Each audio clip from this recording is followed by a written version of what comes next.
ভাই, পিআর পদ্ধতি নির্বাচনটা কি? জানি না তো কি শুনেন না যে পিআর পদ্ধতি নির্বাচন এটা এবারে শুনছি। পিআর পদ্ধতি মানে হচ্ছে ভাই দুঃখ পাবেন বেদনা নিবেন। আবুলকে ভোট দিবে, নির্বাচিত হবে কুতুবদিয়ার বাবুল। তো এটা কোনো পদ্ধতি হলো? জনগণ আসলে পিআরও বুঝে না, পিআরও বুঝে না। পিআর পদ্ধতি চিনেন? হ্যাঁ, পিআর পদ্ধতি চিনেন? আচ্ছা যে ডক্টরি নির্বাচন করো, নতুন প্রজন্ম ভোট, নতুন ভোটার আমরা যদি পারি নতুন সিস্টেমে ভোট দেবো, সমস্যা কি? নসিনি কি নির্বাচন? পিআর পদ্ধতি। হ্যাঁ, পিআর পদ্ধতি কি পিআর পদ্ধতি? নির্বাচন পদ্ধতিটা কি?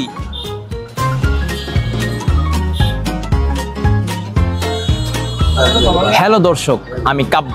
বাংলাদেশের মধ্যে নির্বাচন কেন্দ্রিক এই মুহূর্তে সবচেয়ে আলোচিত বিষয় হলো পিআর। পিআর মানে পাবলিক রিলেশনও নয়, পিআর মানে নয় প্রেস রিলিজও। তাহলে পিআর মানে কি?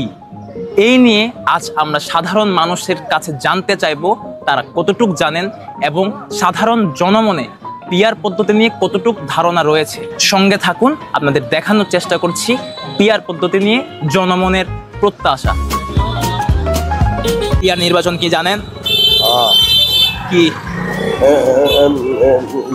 আমাদের কি নাম পিআর পদ্ধতি হলো সব জায়গায় একই সমান ভোটার অধিকার প্রয়োগ করা হয়। এই পদ্ধতিতে নির্বাচন হলে কেমন হবে? এই পদ্ধতিতে নির্বাচন হলে সবাই সমান অধিকার পাবে মনে হয় আমার। পিআর পদ্ধতি মানে হচ্ছে ভাই দুঃখ পাবেন বেদনা নিবেন। ধরেন আপনি যেটা চাচ্ছেন সেটা পাচ্ছেন না, বেদনা নিয়ে বসে থাকেন, বেদনার পায়ে চুমু খাইতে হবে। পিআর পদ্ধতি হচ্ছে, পিআর পদ্ধতি সম্পর্কে আমরা যতটুকু জানি আর কি, এটা হচ্ছে আমি একটা ভোট দিলাম যে কোনো প্রার্থীকে, যে কোনো দলের হোক। আমি যে ভোট দিলাম, আমার ভোটের মাধ্যমে যে কোনো একজন প্রতিনিধি সংসদে গিয়ে প্রতিনিধিত্ব করবে। আমি যে একটা ভোট দিলাম ওইটা ব্যর্থ হওয়ার কোনো সুযোগ নেই। এমনি ধরেন পিআর পদ্ধতি যদি এমনি ভোট হয়, তাহলে ধরেন যে কোনো এক দলের প্রতিনিধি গেল, তাহলে এটা একতরফা হয়ে যাবে। আমরা এখানে নির্বাচিত করলাম একজন, উনি ভোটে নির্বাচিত হলে বেশি ভোট পাইনি এখানে, কিন্তু তাদের কেন্দ্রীয় নেতা হিসাবে তাদের পুরা টোটাল ভোটের উপর হিসাব করে মনে করেন উনি সে বাইসিরিয়ার হিসাবে আসতেছেন না, তাহলে আমরা আর ক্যান্ডিডেটটা পাইলাম না, ভোট দিয়েছি কিন্তু পাইলাম না, এরকম আর। পিআর পদ্ধতি বা কি হন যায়? পিআর পদ্ধতি বা কি হন যায়?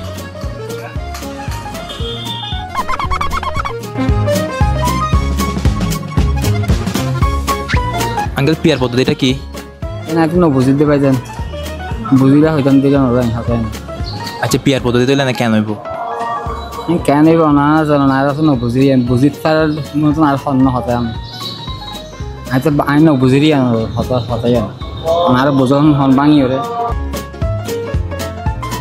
100% জনগণের মধ্যে 20% জনগণ বুঝি না পিআর পদ্ধতিটা কি বা কীভাবে নির্বাচন করতে হবে। তা আমরা চাই আগের মতন নির্বাচন হোক, কিন্তু সুষ্ঠুভাবে নির্বাচন হোক, আমরা সুন্দরভাবে ভোটটি দিতে পারি মতো। পদ্ধতি কি ভাই, এটা তো আমি সঠিক জানি না। ঠিক আছে, নতুন হলে নতুন জিনিস ভালো তো হতে পারে, নতুন পদ্ধতি যদি হবে ভালো হতে পারে। ভালো তো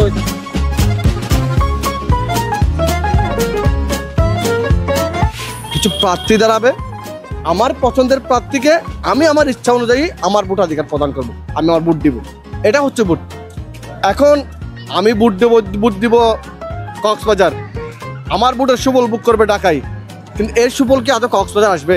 আমি আপনাকে চ্যালেঞ্জ করতেছি। আমি সেদিন এক জায়গায় একটা কমেন্ট বক্সে লিখেছিলাম পিআর মানে আসলে কি, what is the meaning of PR. তারা নিজেরাই জানে পিআর মানে কি। ওই যে তাদের শীর্ষস্থানীয় নেতারা পিআর বলে লাভাচ্ছেন, তারা সেই সুবাদে পিআর বলে লাভাচ্ছেন। আমি এই পিআরের গুরু বিরোধী একজন মানুষ। কেউ বলছে আমরা একদমই পিআর চিনি না, আবার কেউ বলছে না আমরা জানি। আবার আমরা এমন মানুষ থেকে দেখতেছি প্রান্তিক অঞ্চলের মানুষ পিআর সম্পর্কে আমাদের চেয়ে ভালো বুঝছে। বাংলাদেশকেও আমরা, বাংলাদেশের অবস্থান তো বলতে গেলে একটা দীর্ঘ একটা ফ্যাসিবাদী শাসনামলের পর বাংলাদেশ এখন একটা ভাঙাচোরা শরীরের মতো। এটাকে আমরা কেউ সার্জারি করে ঠিক করছি, কেউ প্লাস্টিক সার্জারি করে ঠিক করছি, মানে যেভাবে পারি আসলে দেশকে মেরামতের কাজে এখন সবাই লেগে পড়ছে। তো এই জায়গার মধ্যে যদি নতুন একটা সম্ভাবনা যদি কাজ করা যায়, তাহলে অবশ্যই দেশের জন্য ভালো হবে। পিয়ার পদ্ধতি আমরা যেটা চাচ্ছি হচ্ছে উচ্চকক্ষে পিয়ার হতে পারে, এতে রাষ্ট্রীয় একটা রাজনৈতিক দলের একটা ভারসাম্য রক্ষা পাবে, জ্ঞানী গুণী জন উচ্চকক্ষে নীতি নির্ধারণ করতে পারবে রাষ্ট্রীয় বিষয়গুলো। আর যদি এমনি যদি নিম্নকক্ষেও যদি পিয়ার পদ্ধতিতে নির্বাচন হয় তাহলে অনেকগুলো সমস্যা বাংলাদেশ ফেস করবে, সেই সমস্যাগুলো একটা উন্নয়নশীল দেশের মধ্যে হওয়া উচিত নয়। সেজন্য এই মুহূর্তে বাংলাদেশের আমি মনে করি পিয়ার পদ্ধতি কখনোই মঙ্গলজনক হবে বলে আশা করি না। জনগণ আসলে পিয়ারও বোঝে না, পিয়ারও বোঝে না। জনগণ আসলে পিয়ারও বোঝে না, পিয়ারও বোঝে না। এই কথাটি এই অর্থে বলছি কারণ জনগণ বুঝে দুবেলা দুমুঠো অন্যের যে নিশ্চয়তা, তাদের যে এই যে তাদের যে নাগরিক অধিকার, তাদের যে চিকিৎসা সেবা, তাদের যে রাষ্ট্রীয় সেবা, এগুলোর নিশ্চয়তা আসলে জনগণ চাই। জনগণ চাই সুন্দর মতো বেঁচে থাকার যে অধিকার, সেই অধিকারটুকু থাকুক, কথা বলার অধিকার থাকুক, মত প্রকাশের অধিকার থাকুক, এইটুকুই। পিয়ার মানে হচ্ছে যারা লেজুর ভিত্তিক সংগঠন আছে তাদের জনপ্রতিনিধিত্বটা নিশ্চিত করার জন্য পিয়ারের পদ্ধতিটা চালু করার জন্য, যাদের সমাজে কোনো গ্রহণযোগ্যতা নেই, যাদের সমাজে কোনো কার্যত কোনো ভূমিকা নেই, তাদের জন্যই পিয়ার পদ্ধতি। কেননা এখানে কক্সবাজারের টেকনাফে যদি ভোট দেয়, পিয়ারে নির্বাচিত হতে পারবে যে দিনাজপুরে, বাংলাদেশের শেষ সীমানা দিনাজপুরে, তো টেকনাফে ভোট দিবে, বিজয়ী হবে দিনাজপুরে গিয়ে। পিয়ার পদ্ধতি চালু হয় তাহলে ওখানে মানুষ দলকে ভোট দিবে, ব্যক্তিকে নয়।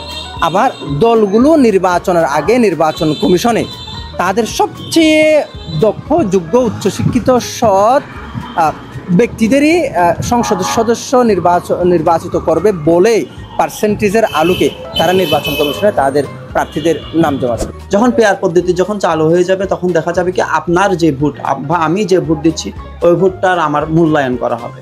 এবং বাংলাদেশে আমি মনে করি বাংলাদেশ এখনো যেহেতু ভূতাত্ত্বিকভাবে বাংলাদেশ খুবই গুরুত্বপূর্ণ, আমি মনে করি বাংলাদেশের জন্য এটা খুবই ভালো হবে। মূল প্রয়োজনটা হচ্ছে এটা মানুষের কাছে কনসেপ্টটা উপস্থাপন করা, মানুষকে সেমিনার সিম্পোজিয়ামের মাধ্যমে বিভিন্ন উপায়ে যখন উপস্থাপন করবে তখন মানুষ বাছাই করতে পারবে যে বর্তমান নির্বাচন পদ্ধতি বেটার না পিয়ার পদ্ধতি বেটার। দর্শক, আমরা এতক্ষণ পর্যন্ত সাধারণ মানুষের পাশাপাশি রাজনীতিবিদদের সাথে কথা বললাম, জানার চেষ্টা করলাম পিয়ার পদ্ধতি কি। পিয়ার পদ্ধতি নিয়ে অনেকে ভালো জানে, আবার অনেকে ভালো জানে না, অনেকে কিছুই জানে না। বিভিন্ন রকম তথ্য আজ আমাদের সামনে এসেছে। পিয়ার অর্থ হলো প্রপোর্শনাল রিপ্রেজেন্টেশন, অর্থাৎ আনুপাতিক প্রতিনিধিত্ব পদ্ধতিকে বোঝানো হয় পিয়ার। এই পদ্ধতিতে দেশের সংসদে আসন সংখ্যা দলগুলোর মোট ভোটের আনুপাতিক হারে ভাগ করা হয়। মানে যে দল যত শতাংশ ভোট পায় সেই দল তত শতাংশ আসন পাবে। পিয়ার পদ্ধতির বৈশিষ্ট্য হলো এখানে সব ভোটের মান সমান থাকে। এছাড়াও রাজনৈতিক দলগুলোর পাশাপাশি ছোট ছোট দলগুলো প্রতিনিধিত্ব করার সুযোগ পায়। সংসদে মতের বৈচিত্র্য বাড়ে এবং একক দলের আধিপত্য কমে গিয়ে ছোট ছোট দলগুলো ভালোভাবে প্রতিনিধিত্ব করার সুযোগ পেয়ে থাকে। পৃথিবীতে যেসব দেশে পিয়ার পদ্ধতিতে নির্বাচন হয় সেগুলোর মধ্যে নিউজিল্যান্ড, নরওয়ে, সুইডেন, দক্ষিণ আফ্রিকা এবং ইসরায়েল অন্যতম। এখন দেখার বিষয় আসন্ন নির্বাচনে পিয়ার পদ্ধতির তালিকায় বাংলাদেশের নাম থাকছে কিনা।